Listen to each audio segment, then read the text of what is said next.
So as you can see guys, ang dami kong dalang gamit. So napakarami na. Sobrang bigat nito kasi isang punong damit to. As in, siksik talaga yung laman yan. No, mga damit din guys. No, mga damit ko yan. As in, ganyan ko kadami ng... Ganyan karami ng yung damit ko. So, yun. Kasi may nagtanong sa akin, sabi ng mama ko, bakit ayaw ko daw ng magbarko, ganun-ganun, para sa gamit ko, nga, etc. So may mga nakausap akong friends ko din kasi na-share ko din sa kanila, ang hirap pala ng ganito, ganyan, kasi ang dami kong dalang gamit, so ganyan. So ako kasi guys, ilang beses na rin akong pabalik-balik, no? For example, yung kapatid ko yung isa, marami siyang dalang gamit, pero yung ginawa namin guys, kasi pag eroplano mo yan, yung ganyan kadaming gamit, sobrang mahal nin guys, no? Yung 20 kilos pa nga lang na sa aeroplano, nasa 800 na. So parang yan guys, sobrang dami niyan. So siguro abutin niya ng 15,000 ganun. Ganun siya kadami, sobrang bigat na, may printer pa, sobrang bigat ng printer, di ba? Sobrang laki pa ng mga box. So ayun. So yung ginawa ko, hindi siya pwede sa aeroplano kasi I'm sure 15 to 20,000 mo babayaran lahat. Literal yun kasi meron pa. Yan pa. Yan pa. Malaking box yan, no? Yan, no? So, ganun siya kadami, di ba? So, hindi siya advisable na mag-airplane ka. Pag aeroplano ka o isakay mo sa aeroplano yung mga gamit na yan. Sa barko naman, pwede mo pang makonsider, lalo na pag may marami ka talagang dalang gamit at maglilipat ka na, for example, from Manila to Mindanao, o di kaya Mindanao to Manila, ganun. Pwede mo pang makonsider na magbarko ka. Problema nga lang, paano mo siya hakutin? Bubuhatin ko lahat yan. Paano pag binubuhat ko yan? Paano pag balik ko lang na yung gamit ko? Pag pinaporter mo na, alam naman natin kasi kung gaano kamahal yung porter, diba? Kung gaano kamahal yung porter. Pwede siguro, magkano yung babayaran? 2,000? 4,000? I guess, 4,000 yung babayaran ko sa porter kasi ilang bagahe nga lang maliliit, hinihingi na nila 800, ganun kamahal. Pero pag magaling talaga kayo tumawad. Pero guys, sobrang dami niyan. So, balikan yan. Pagpunta, pasakay. Di ba kasi pag nakatry na kayo sa barko guys, hindi naman ganun kalapit eh. Malayo yung yung parang entrance. Sa entrance pa lang, kailangan kumuha ka na ng porter. Paano mo siya paano ko isasakay yan? Sa taxi? Kasya ba yun sa taxi? Hindi rin siya kasya sa taxi. So ibig sabihin, sa barko, hindi siya possible. Pero pag mas okay lang, maliit na yung gamit nyo, pwede naman. Pero pang lalaki, for example, motor. Pwede mo naman ikarga sa barko yung mga motor. Pero ganito, so, yung gagawin ko dyan sa gamit ko na yan is ikakarga ko siya sa land travel. I don't know familiar kayo. Pag marami kayong mga gamit guys, halimbawa, papunta kayo ng Manila, like box yung dala ninyo. For example, ang dami nyo yung dala. For example, mga pasalubong, mga limang sako ng tuyo, 5 sako ng gulay, mga ganun karami. Kasi magbabayad kayo sa porter. Hindi ko pwedeng hakutin yan sa porter. Una pa sa taxi pa lang, magkano yung babayaran ko dyan. O di kayo palalamove ko papuntang terminal or sa tawag dito, Pantalan. So magkano yung babayaran ko sa lalamove? Nasa 1,000. Kasi malayo yung Pantalan dito. Nasa may Tondo ata yun. Diba? Ano na yun? Sobrang mahal. So, 1,000 na yun. Magkano yung babayaran ko sa porter? Tatanggap pa yung porter 1,000 lang yan, ganun karami. Dalawang porter na ata yan ganun karami, di ba? So magkano na yan? 1,000, 2,000? For example, palagay natin 2,000. Sagad, pero I think hindi pa napapayag, 2,000 lang yun Siguro 2,500 magpapayag sila. Ganun. So, at pabalik pa, pababa. Sa Cagayan de Oro sa amin, malayo din yun. Alangan naman na buhatin mo, baba mo. Baka sa layo ng lalakarin mo pa, baka pagbalik mo, nakaandar na yung barko. Yung ganun. Ang dami kong hakuting gamit. So, hindi ko siya pwedeng di ba, pasakay, pamasahe ko may bayad ko sa porter is 2,500. Pababa, magkano? Palagay natin mas mura kasi province. Pero hindi, mahal pa rin doon. Actually, mas mahal doon. Sa Cagayan. Natry ko na kasi magpa-porter din sa mga, palagay natin 2,500 din ulit. Yung ganun. So, 5,000 na, plus lalamove pa. So, 6,000 na.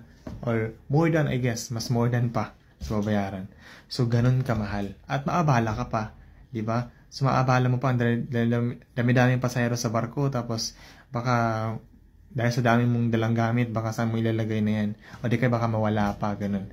So, yung gagawin ko, like sa ginawa ko sa mga gamit ko na yan, nag-search ako online. Pero take note, mag-ingat po kayo sa online, guys.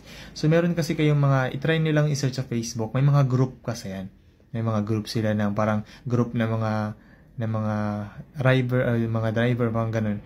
Alam mo yung parang from Manila to, di ba, pwedeng mag-bus, ganun. Or baka may contact na kayo, pwede mo isakay sa bus.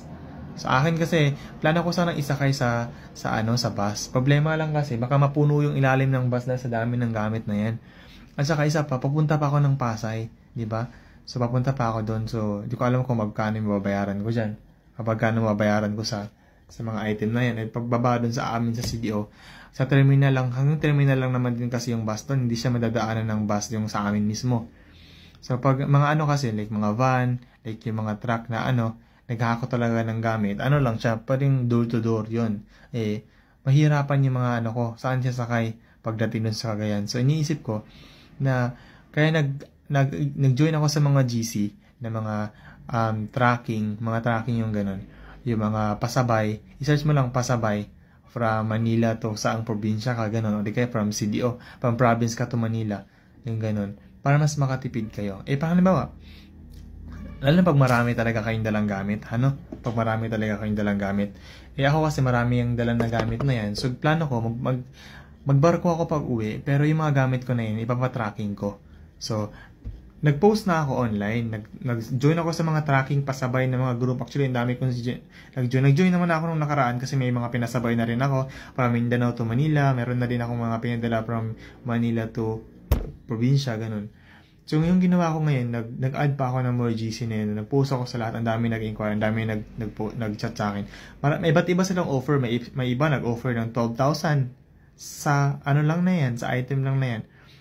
In 12,000 yung offer nila. May iba naman nag-offer 10,000. Mahal pa din yun. Kaya nga ako nagpa-tracking para mas makatipid. At isa na din doon, para mas makatipid ako. At para na din, pero hindi ko ina-avail yung mga ilang kilo yan, anong sukat niyan. Kasi, yung pinagbabatayan nila sa bayad is yung tinitimbang nila. Ayoko nang ganun kasi mas mahal yun Mas mahal. So, doon ako sa mga van lang o di kaya meron silang delivery papuntang Mindanao, isasabay nila yung gamit ko, ganun. So, maingat kayo kung yung ID, picturean nyo kung pwede, yung contact number, para talaga guys, kasi para, hindi ko pa naman siya na-try at ayoko din sanang matry yun, na parang baka nakawin yung gamit, yung ganun.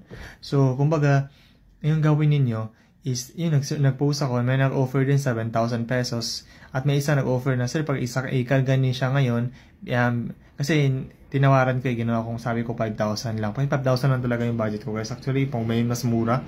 Pero iniisip ko din, ang dami naman kasi talaga nun So, tapos door to door pa. Susunduin dito sa bahay, and then, ihatid sa mismong bahay namin. Ganun siya. So, 5,000. So, 5,000 yung budget ko dyan. So, hindi na siya lugi. Hindi na siya Hindi na siya ganun kabigat, di ba? Kaysa ka pa. Aeroplano, I'm sure, nasa 10,000. For example, pinakabababa na yan. Pag barko naman, paano mo? Maglalamove pa ako papuntang sa Pantalan. And then, sa porter pa, magkano mababayaran ko, di ba? And then, alam mo yun, yung sasakay na papunta sa amin, gusto ko yung door-to-door na talaga mismo.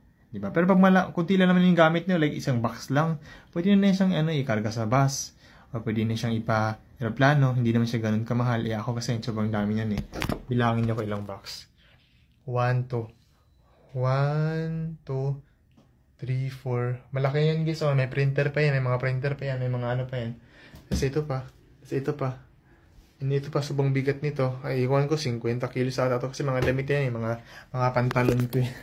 May foam pa ako. May lamesa pa ako. Itong lamesa na to. Yung upuan ko pang inuupuan ko. Ganun kadami yung dadalhin kong gamit. So, binibigyan ko lang, to make it short in summary guys, binibigyan ko lang kayo ng idea kung kayo na sa situation ko na to, kung ano yung gagawin ninyo.